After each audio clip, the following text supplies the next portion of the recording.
Welcome to my YouTube channel science with Mahima. तो आज हम पढ़ रहे हैं लाइफ प्रोसेसेस का पार्ट सेकेंड, रेस्पिरेशन। मैंने आपको बताया था कि बहुत इंपॉर्टेंट चैप्टर है, तो इसके एक एक कंसेप्ट को अच्छे से समझिएगा।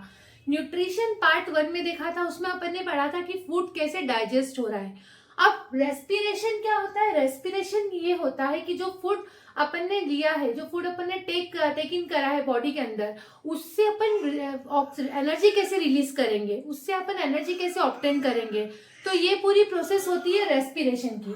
तो रेस्पिरेशन में सिंपली क्या होता है, जो फूड होता है उससे अपन एनर्जी कैसे ऑब्टेन करेंगे, ये होता है रेस्पिरेशन। तो the process of releasing energy from food is called as respiration.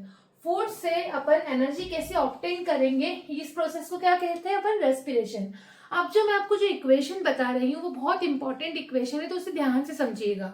ये जो फूड में मेनली क्या होता है, ग्लूकोज, C6H12O6 ग्लूकोज का फॉर्मूला है। तो फूड में मेनली क्या होता है, ग्लूकोज। जब ये ऑक्सीजन से रिएक्ट करेगा, जब इसके साथ ऑक्सीजन क्या करेगा, रिएक्ट करेगा, तो ये तीन चीजें बनाते हैं, carbon dioxide, water and energy. Carbon dioxide, water and energy. तो इस तरह से हमें क्या मिली, एंड प्रोडक्ट एनर्जी मिली। तो फूड से हमें क्या मिली, एनर्जी मिली। तो रेस्पिरेशन, ये इक्वेशन रेस्पिरेशन को बेस्ट डिस्क्राइब करती है कि जब फूड का ऑक्सीडेशन होता है, मतलब फूड जब ऑक्सीजन से रिएक्ट करता है, तो कार्बन डाइऑक्साइड, वाटर और एनर्जी मिलती है। तो इसलिए तो बोलते हैं कि खाने से एनर्जी आती है, तो खाने से एनर्जी आती है रेस्पिरेशन से। तो रेस्पिरेशन और ब्रीदिंग, आपने दो टर्म सुनी होगी, और हमें यूजुअली क्या लगता है कि दोनों टर्म सेम है, पर नहीं, इनमें बहुत बड़ा डिफरेंस है। रेस्पिरेशन और breathing is a different terms. Respiration मतलब क्या होता है, खाने का ऑक्सीडेशन, फूड का ऑक्सीडेशन और उससे एनर्जी ऑब्टेन करना, ये होता है रेस्पिरेशन। पर ब्रीदिंग मतलब क्या होता है, ऑक्सीजन को अंदर लेना और कार्बन डाइऑक्साइड को बॉडी के बाहर छोड़ना, एक्सपेल आउट करना। तो रेस्पिरेशन में क्या होगा, it is the oxidation of food in the cell of an organism to release energy. इसमें क्या होता है, फूड का ऑक्सीडेशन होता है टू रिलीज एनर्जी के लिए। ब्रीदिंग में क्या होता है, it is a process of taking in oxygen, oxygen को लेने की प्रक्रिया और कार्बन डाइऑक्साइड को बाहर छोड़ने की प्रक्रिया। जैसे मैंने सांस ली तो मैंने ऑक्सीजन इनटेक करा और सांस छोड़ी तो कार्बन डाइऑक्साइड एक्सपेल आउट करा। तो ये सिंपल प्रोसेस क्या हुई ब्रीदिंग की। It is a biochemical process. ये क्या है, रेस्पिरेशन कैसी प्रोसेस है, बायोकेमिकल। पर ब्रीदिंग कैसी प्रोसेस है, फिजिकल प्रोसेस है, ये बाहर हो रही है बॉडी की, तो फिजिकल प्रोसेस है। इसमें एनर्जी प्रोड्यूस हो रही है, पर अपने को रेस्पिरेशन ब्रीदिंग में एनर्जी प्रोड्यूस नहीं हो रही, कंज्यूम हो रही है। अपन एनर्जी को कंज्यूम कर रहे, ले रहे हैं। इसमें एनर्जी को प्रोड्यूस कर रहे हैं, इसमें एनर्जी को कंज्यूम कर रहे हैं। It is an intracellular process. Intracellular मतलब इंट्रा मतलब अंदर, सेल्यूलर मतलब सेल, तो ये सेल के अंदर होने वाली प्रोसेस है। And it is extra cellular process, ये क्या है, सेल के बाहर होने वाली प्रोसेस है। Enzymes are involve. इसमें क्या जरूरत पड़ती है, एंजाइम्स की जरूरत पड़ती है। इसमें नो एंजाइम्स आर इन्वॉल्व, इसमें एंजाइम्स की जरूरत नहीं पड़ती है। तो ये 5 पॉइंट आप अच्छे से याद रखिएगा, क्योंकि अगर कभी ऐसा डिफरेंस पूछ लेते हैं कि रेस्पिरेशन और ब्रीदिंग में आप डिफरेंस बताइए, तो आपको ये 5 पॉइंट क्लियर होने चाहिए। अब नेक्स्ट क्वेश्चन आता है कि ये जो एनर्जी रिलीज हो रही है, ये स्टोर किस फॉर्म में होती है। यहाँ तो बॉडी ने तो फूड खाया और फूड से एनर्जी रिलीज कर ली, पर ये एनर्जी को अपन स्टोर किस फॉर्म में कर रहे हैं। तो how is the energy release during respiration is stored. तो energy release is stored in the form of ATP. हमेशा याद रखिएगा कि ये जो एनर्जी रिलीज हो रही है किस फॉर्म में स्टोर हो रही है, एटीपी के फॉर्म में। किस फॉर्म में, एटीपी के फॉर्म में। अब ये एटीपी होती क्या है, तो इस एटीपी को बोलते हैं energy currency of the cell. हमेशा याद रखिएगा कि एक एडीपी होती है, एडीपी मतलब एडिनोसिन डाइफॉस्फेट। इसमें 2 मॉलिक्यूल फॉस्फेट के रहते हैं, पर जब इसमें एनर्जी रिएक्ट करती है और एक फॉस्फेट का मॉलिक्यूल रिएक्ट करता है, तो एनर्जी इसके साथ मिलके क्या बना लेती है, एटीपी बना लेती है, जिसकी इसमें लो एनर्जी रहती है, इसमें हाई एनर्जी रहती है। तो अपनी बॉडी जो है एनर्जी को किस फॉर्म में स्टोर कर रहा है अपनी बॉडी में, एटीपी के फॉर्म में। अब याद रखिएगा कि जब अपन को बहुत थकान हो जाती है, जब अपनी बॉडी को एनर्जी चाहिए रहती है, तो यही एटीपी के मॉलिक्यूल अगेन एडीपी वो फॉस्फेट और एनर्जी में ब्रेक डाउन हो जाते हैं और अपनी बॉडी को एनर्जी रिलीज कर देते हैं। तो जब बॉडी को एनर्जी नहीं चाहिए तो एटीपी के मॉलिक्यूल में बन के एटीपी में बॉडी में एनर्जी स्टोर हो गई, पर जब बॉडी को एनर्जी चाहिए तो ये एटीपी के मॉलिक्यूल अगेन ब्रेक डाउन होकर एनर्जी अपनी बॉडी को दे देते हैं। तो अब हम पढ़ रहे हैं कि ये जो ग्लूकोज है इसका ब्रेक डाउन कैसे होता है। तो मैं आपको बहुत इजी इक्वेशन में बता रही हूँ, तो अच्छे से इस इक्वेशन को दिमाग में रखिएगा क्योंकि इससे आपके दो कंसेप्ट बहुत अच्छे से क्लियर हो जाएंगे। तो सबसे पहले जो ये रहता है ग्लूकोज, ग्लूकोज आपको पता है क्या फॉर्मूला है, C6H12O6, मतलब 6 कार्बन मॉलिक्यूल है ये। तो ये जो ग्लूकोज है इसका ब्रेक डाउन कैसे होता है, तो ये तीन तरीके से होता है, 3 टाइप्स में हमें इसके ब्रेकडाउन को देखना है। तो चलिए समझते हैं। सबसे पहले जो ग्लूकोज है वो जो सेल है, सेल में एक लिक्विड फील्ड रहता है जिसको बोलते हैं साइटोप्लाज्म। तो ये ग्लूकोज क्या करेगा, साइटोप्लाज्म में जाएगा और ये ग्लूकोज जो है वो कन्वर्ट हो जाता है पायरूवेट में। किस में कन्वर्ट हो जाएगा, पायरूवेट में। तो ये जो ग्लूकोज है वो साइटोप्लाज्म में जाके किस में कन्वर्ट हो जाएगा, पायरूवेट में। ये ग्लूकोज था 6 कार्बन कंपाउंड था, पर ये जो पायरूवेट होता है वो 3 कार्बन कंपाउंड होता है। ठीक है, ग्लूकोज सेल में गया और किस में कन्वर्ट हो गया, पायरूवेट में। अब ये जो पायरूवेट है वो अगर उसको 3 चीजें मिल गई तो वो 3 तरीके से अलग अलग रिएक्शन करता है। इस इक्वेशन को ध्यान से समझिएगा। अब ये जो ग्लूकोज है अब इसमें सेल में जाके पायरूवेट में कन्वर्ट हो गया। अब ये जो पायरूवेट है अगर उसको ऑक्सीजन मिल गया, अगर क्या मिल गया, पायरूवेट को ऑक्सीजन मिल गया, तो ये इक्वेशन देखी थी अपन ने कि किस में कन्वर्ट हो जाएगा, कार्बन डाइऑक्साइड में, वाटर में और एनर्जी में। अगर पायरूवेट को ऑक्सीजन मिल गया, अगर पायरूवेट की ऑक्सीजन के साथ रिएक्शन हो गई तो किस में कन्वर्ट हो जाएगा, carbon dioxide, water and energy में। पर अगर पायरूवेट को ऑक्सीजन नहीं मिला, अगर पायरूवेट की रिएक्शन अब्सेंस ऑफ ऑक्सीजन में हो रही है, तो क्या बनता है, इथेनॉल, कार्बन डाइऑक्साइड और एनर्जी। याद रखिएगा, पायरूवेट को की अगर ऑक्सीजन की प्रेजेंस में रिएक्शन हो रही है तो कार्बन डाइऑक्साइड, वाटर और एनर्जी बनेंगे। अगर अब्सेंस में रिएक्शन हो रही है तो इथेनॉल, कार्बन डाइऑक्साइड और एनर्जी बनेंगे।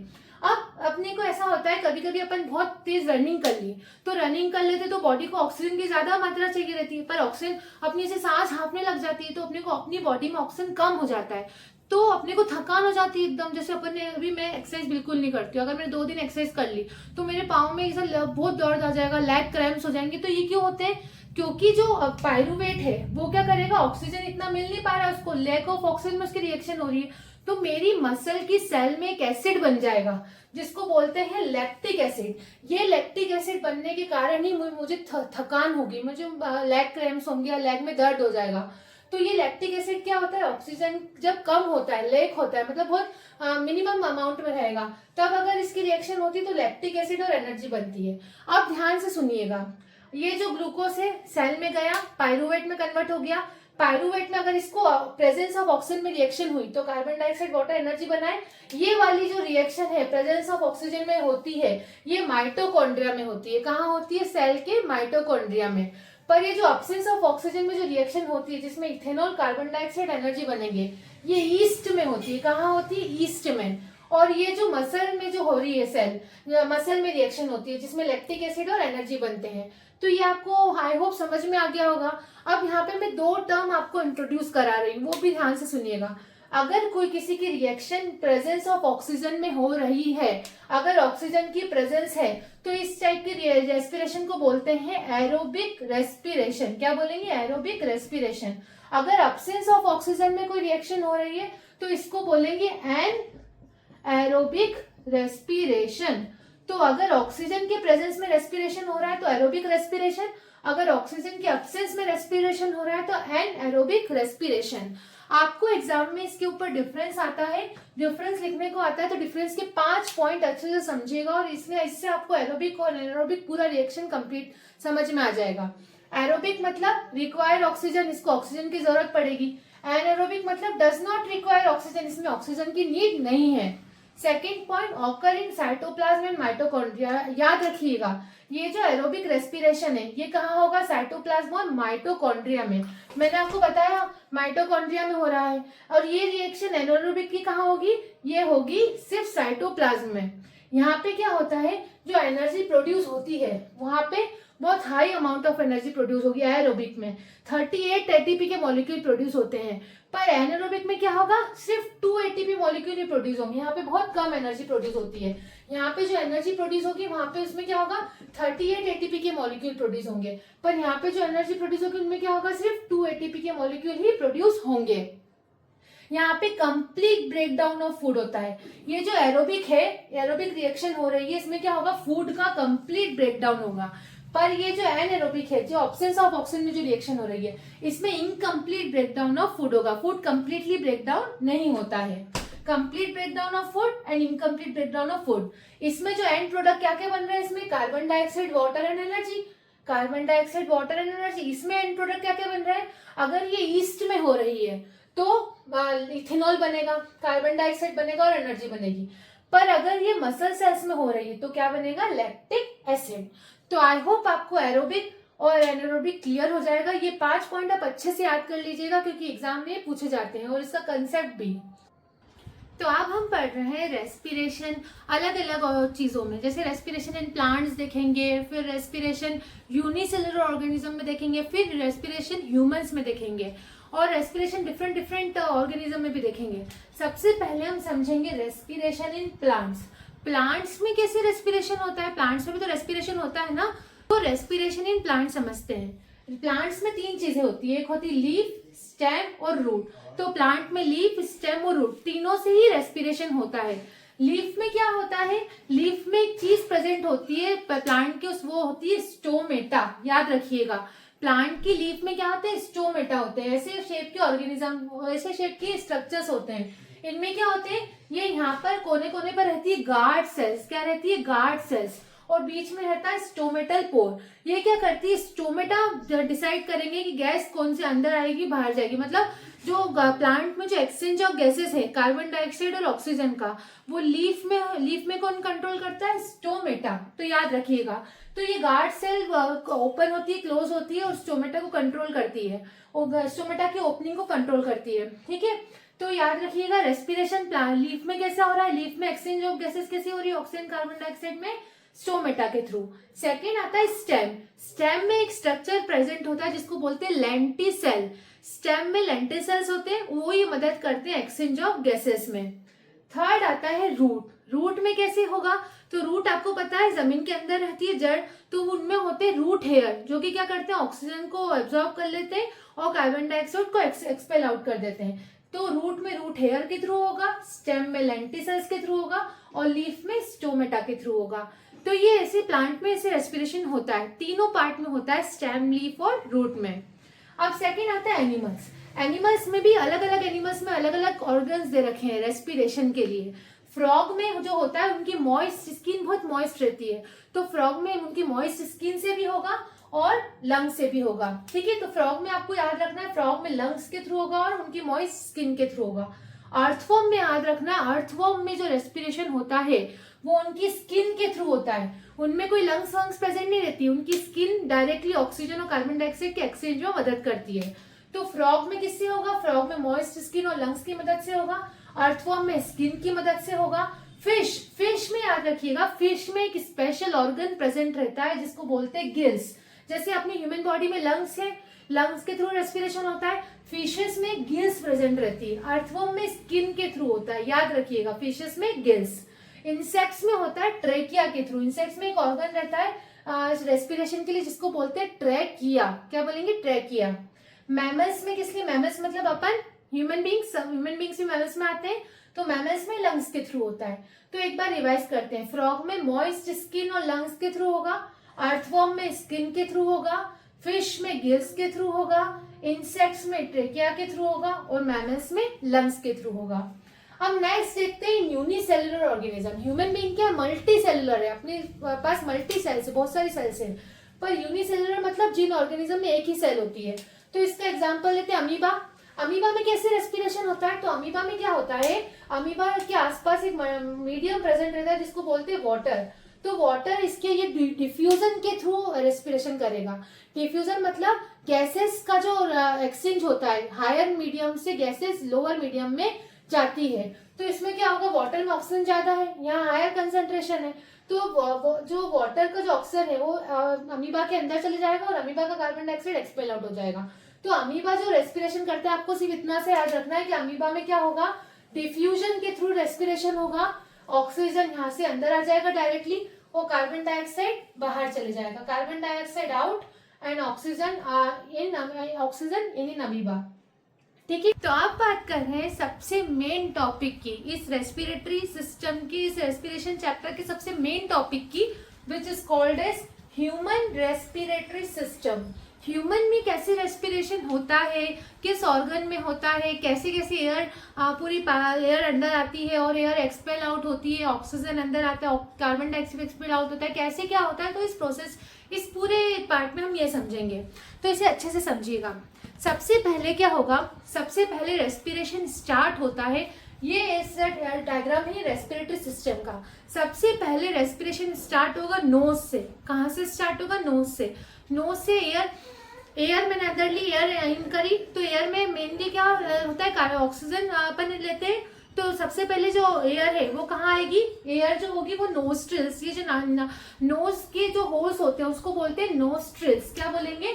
नोस्ट्रिल्स। तो सबसे पहले जो होगी नोस्ट्रिल्स, एयर क्या होगी? नोस्ट्रिल्स के थ्रू अंदर आएगी, है ना। नोस्ट्रिल्स में अंदर आ गई, उसके बाद ये जो होता है, ये जो एयर, ये जो पूरा एरिया होता है, इसको बोलते हैं नेसल पैसेज।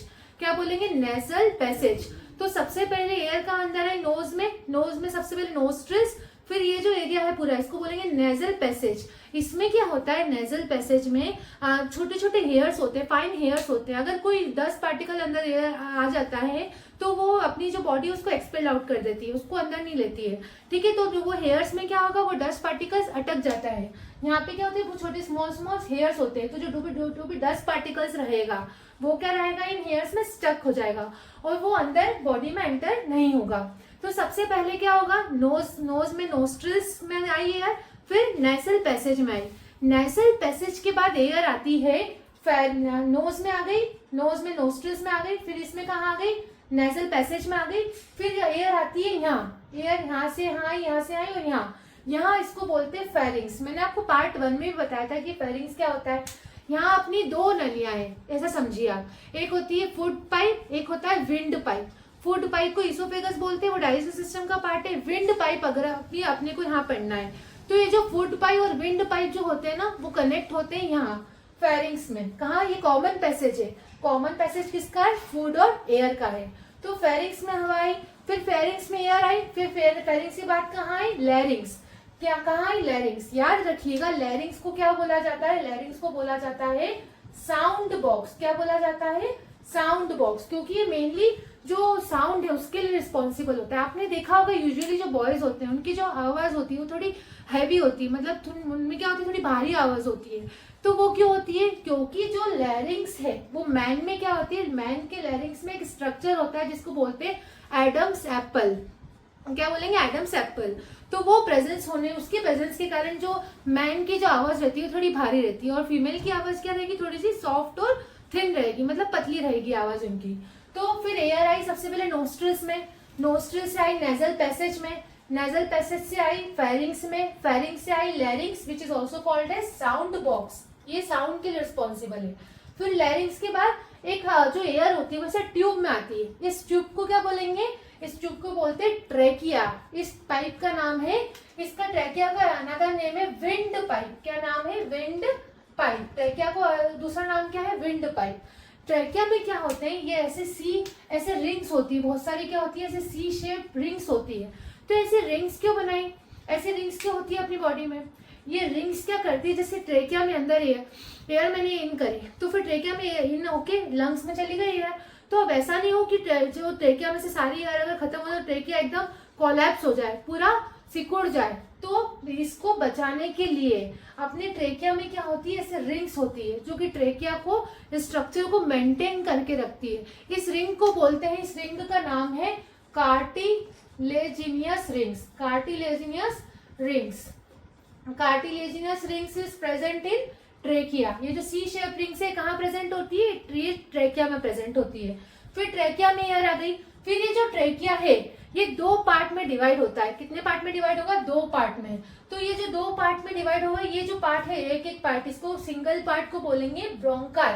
क्या बोलेंगे? ब्रोंकाई। फिर ये जो ब्रोंकाई है जब ये लंग्स में एंटर करता है तो ये अगेन ब्रांच हो जाता है, अगेन बहुत सारे ब्रांचेस में डिवाइड हो जाता है। तो इसकी ब्रांचेस को बोलते हैं ब्रोंकियोल। याद रखिएगा, ट्रेकिया जब डिवाइड हुआ तो उसको क्या बोला? ब्रोंकाई। फिर लंग्स में एंटर होकर अगेन ब्रांचेस में डिवाइड हो गया तो उसको क्या बोला? ब्रोंकियोल। अब ब्रोंक्यूल जो होता है वो एंड होता है ऐसे स्ट्रक्चर में। ब्रोंक्यूल कैसे स्ट्रक्चर में एंड होगा? ऐसे स्ट्रक्चर में। इस स्ट्रक्चर को बोलते हैं एल्वियोलाई। याद रखिएगा, अब ये जो एल्वियोलाई है वही है साइट ऑफ रेस्पिरेशन। इस एल्वियोलाई में ही ऑक्सीजन और कार्बन डाइऑक्साइड का एक्सचेंज होता है।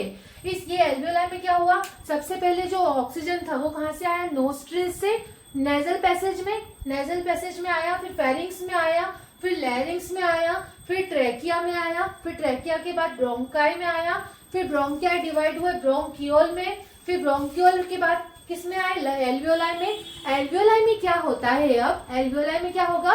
ये जो आसपास ब्लड होता है, ब्लड कैपिलरीज होती है, तो ये जो ऑक्सीजन है वो अब ब्लड में चला गया और ब्लड का जो खराब कार्बन डाइऑक्साइड है जिसको अपने को शरीर के बाहर करना है वो अब इस एल्वियोलाई में एंटर कर गया।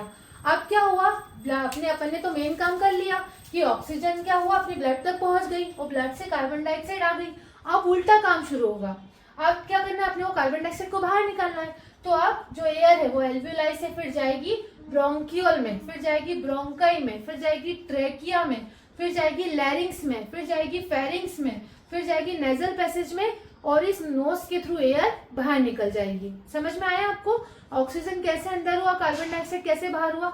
अब ये जो ऑक्सीजन कार्बन डाइऑक्साइड है ये जो ब्लड में कैसे जाता है, क्या क्या होता है, ये अपन पढ़ेंगे नेक्स्ट चैप्टर ट्रांसपोर्टेशन में। अभी के लिए आपको इतना ही समझना है रेस्पिरेशन में, ठीक है? इसको अपन वापस से देख लेते हैं। देखिए, सबसे पहले एयर कहाँ आई थी? नोस्ट्रिल्स में, फिर कहाँ आई थी? नेजल पैसेज में, फिर कहाँ आई थी?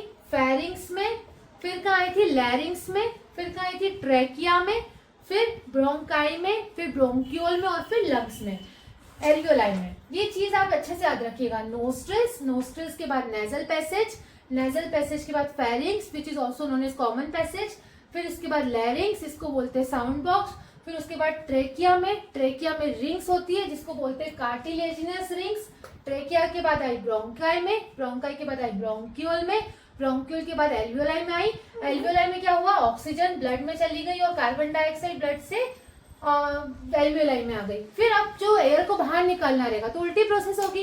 एल्वियोलाई से ब्रोंकियल में, ब्रोंकियोल में, ब्रोंकियोल से ब्रोंकाई में, ब्रोंकाई से ट्रेकिया में, ट्रेकिया से लैरिंग्स में, लैरिंग्स से फेरिंग्स में, फेरिंग्स से नेजल पैसेज में और नोस्ट्रिल्स के थ्रू बाहर एयर।